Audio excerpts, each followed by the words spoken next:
Assalamualaikum warahmatullahi wabarakatuh. Perkenalkan, nama saya Syazwana Widya Salwa dari kelas akuntansi angkatan 2019. Kali ini saya akan membahas statistik parametrik uji ANOVA. Uji ANOVA atau Analysis of Variance merupakan pengujian dengan menganalisis varians. Apabila pada uji T, jumlah sampel yang digunakan adalah 1 atau maksimal 2 sampel, maka pada uji ANOVA sampel atau variabel yang digunakan lebih dari 2. Selanjutnya ada one way ANOVA atau ANOVA satu arah. Uji ANOVA satu arah atau one way ANOVA adalah jenis uji statistika yang digunakan untuk menguji apakah ada perbedaan rata-rata lebih dari dua variabel yang bersifat bebas satu sama lain. Uji ANOVA dua arah atau two way ANOVA adalah jenis uji statistika parametrik yang bertujuan untuk mengetahui apakah terdapat perbedaan rata-rata antara lebih dari dua grup sampel.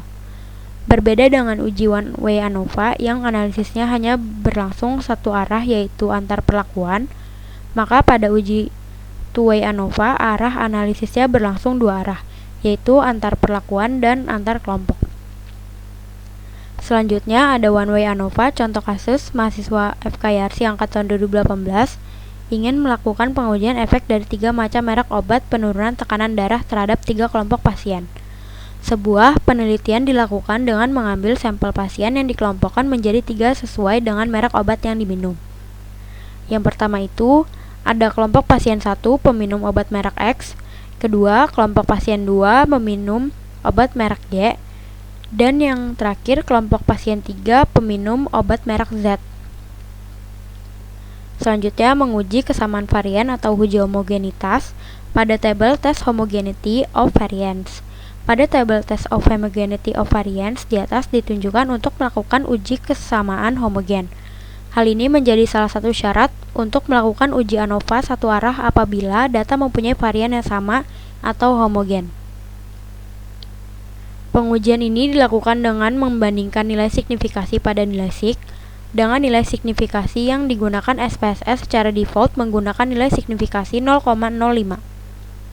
Pedoman dalam pengambilan keputusan berdasarkan nilai signifikasi atau SIG, hasil output SPSS adalah sebagai berikut. Yang pertama, pengujian dilakukan terhadap varians apabila nilai signifikasi lebih besar dari probabilitas 0,05, maka data tersebut mempunyai varian sama. Sebaliknya, apabila nilai signifikasi lebih kecil dari probabilitas 0,05, maka data tersebut mempunyai varians yang berbeda. Nah, selanjutnya kita akan menguji menggunakan aplikasi SPSS-nya. Nah, di sini udah ditransfer data yang udah kita download di layar. Ada data view dan variable view. Di variable view type-nya itu yang pertama tekanan darah sudah numerik dan kelompok pasien masih string. Yang pertama kita harus mengubah kelompok pasien ini menjadi numerik dulu. Caranya yaitu transform record into same variables, klik yang kelompok pasien ke string variables, old and use values. Nah, kita ubah dulu obat X menjadi angka 1, klik add. Selanjutnya obat Y menjadi angka 2, klik add. Dan yang terakhir obat Z menjadi angka 3, klik add. Continue, klik OK. Nah, silakan menjadi seperti ini. Dan kalau udah seperti ini, jangan lupa kita ubah di variable view-nya. Yang awalnya string, kita ubah menjadi numerik karena udah menjadi angka, klik OK. Dan ini kita kasih keterangan di values-nya. Yang pertama itu angka 1 untuk obat X.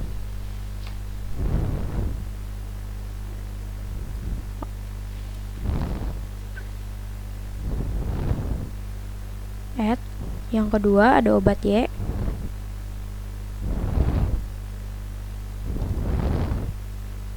Dan yang terakhir ada obat Z.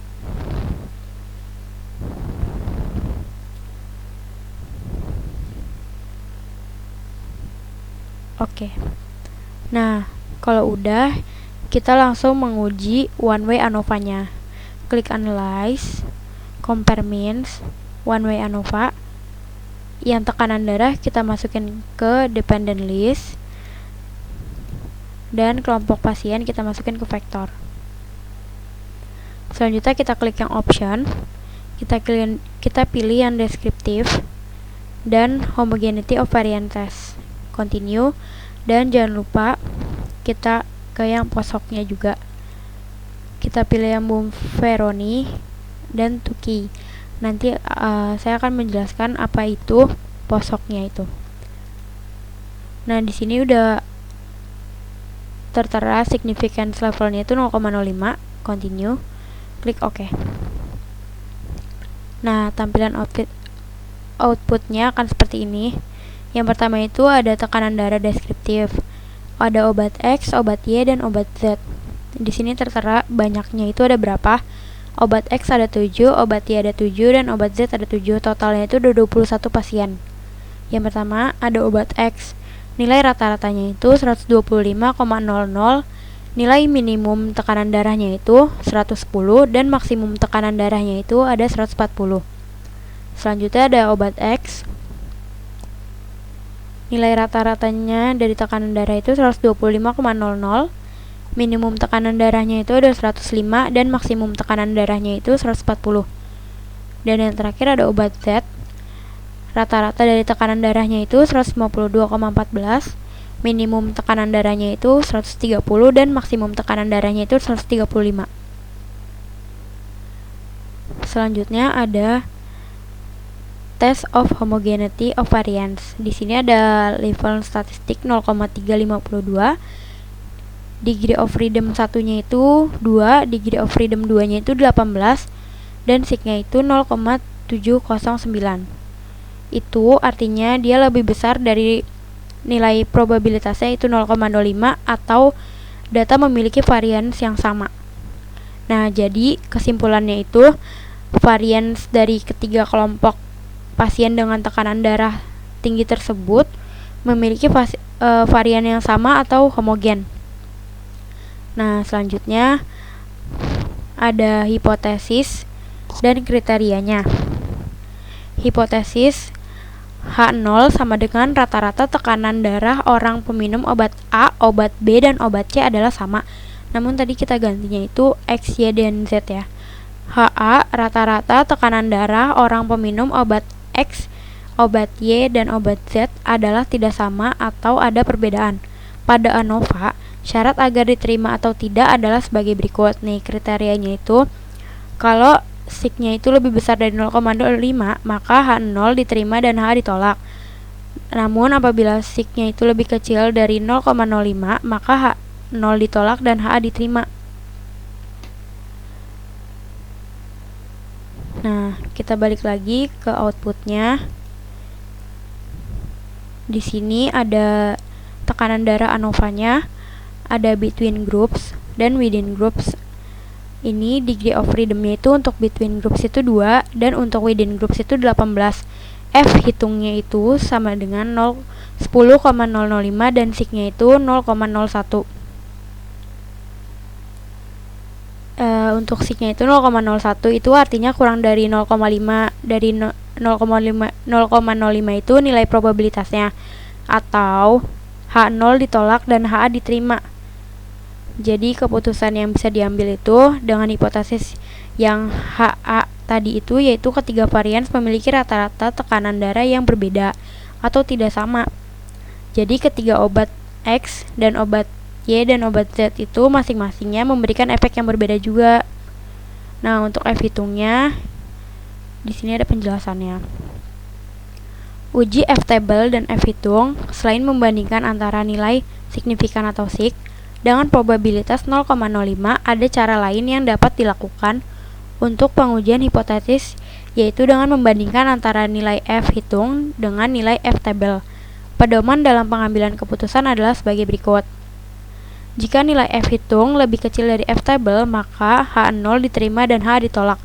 Sebaliknya, jika nilai F hitung lebih besar dari F table, maka H0 ditolak dan H diterima. Untuk rumusnya itu F table sama dengan degree of freedom pembilang atau N1 dan DF degree of freedom penyebut atau N2. degree of freedom pembilang itu sama aja between groups, dan untuk degree of freedom penyebutnya itu within groups, jadi sama dengan 2/18. Itu untuk N1 nya 2 dan N2 nya itu 18. Nah, cara menentukan hasilnya itu kita buka F table-nya. Nah, untuk yang di atas ini N1 atau pembilang, dan untuk yang ke bawah ini penyebut atau N2 nya. Tadi karena N1 nya itu 2, kita pilih kolom nomor 2 dan tarik ke bawah, dan penyebutnya itu 18, jadi kita samain tepatnya di sini. Hasilnya itu 3,55. 3,55 itu sama dengan untuk F table. Jadi F table itu lebih kecil dari F hitung. F hitungnya itu 10,005, atau H0 ditolak dan HA diterima. Nah, selanjutnya kita akan membahas post hoc test. Post hoc test digunakan untuk mengetahui variabel mana yang memiliki perbedaan yang signifikan. Cara menganalisanya adalah dengan melihat ada tidaknya tanda bintang pada kolom mean difference. Tanda bintang menunjukkan adanya perbedaan mean yang signifikan.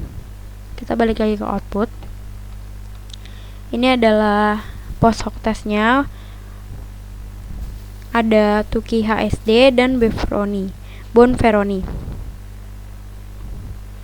Tukey HSD itu pengujian perbandingan jamak untuk menentukan apakah dua rata-rata atau lebih perbedaan secara signifikan dalam jumlah analisis varians. Pengujian perbandingannya itu menggunakan signifikasi pada nilai sign-ditable dengan nilai signifikan yang digunakan oleh SPSS secara default, yaitu 0,05. Untuk Bonferroni-nya itu pengujian yang digunakan untuk menganalisa sampel yang sama maupun berbeda pada setiap perlakuan dengan membuat perbandingan antar perlakuan. Nah, yang pertama itu kita akan membandingkan antara obat X dan obat Y. Nah,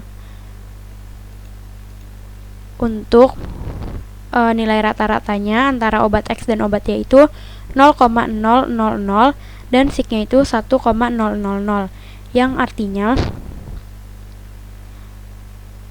sig-nya itu lebih besar dari 0,05 atau nilai probabilitasnya, atau artinya perbedaan tekanan darah pasien tersebut tidak signifikan.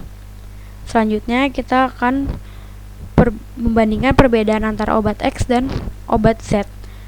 Nilai rata-ratanya itu min 27,143 dan sig-nya itu 0,003. Ini berarti adanya perbedaan tekanan darah secara signifikan karena 0,003 itu lebih kecil daripada 0,005 atau nilai probabilitasnya. Dan yang terakhir, kita akan membandingkan antara obat Z dengan obat Y.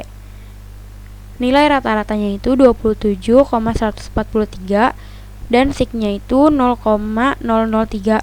Itu artinya kurang atau lebih kecil dari nilai probabilitasnya atau adanya perbedaan tekanan secara signifikan. Nah, tanda bintang ini tadi udah dijelasin, itu artinya adanya perbedaan secara signifikan. Begitupun di Bonferroni itu sama aja. Atau kita bisa simpulkan, jika nilai sig-nya itu lebih kecil dari 0,05, maka dinyatakan adanya perbedaan secara signifikan dari 0,05 itu nilai probabilitasnya. Itu lebih jelasnya. Nah, selain menggunakan post hoc test ini, kita juga bisa menggunakan homogeneous subset.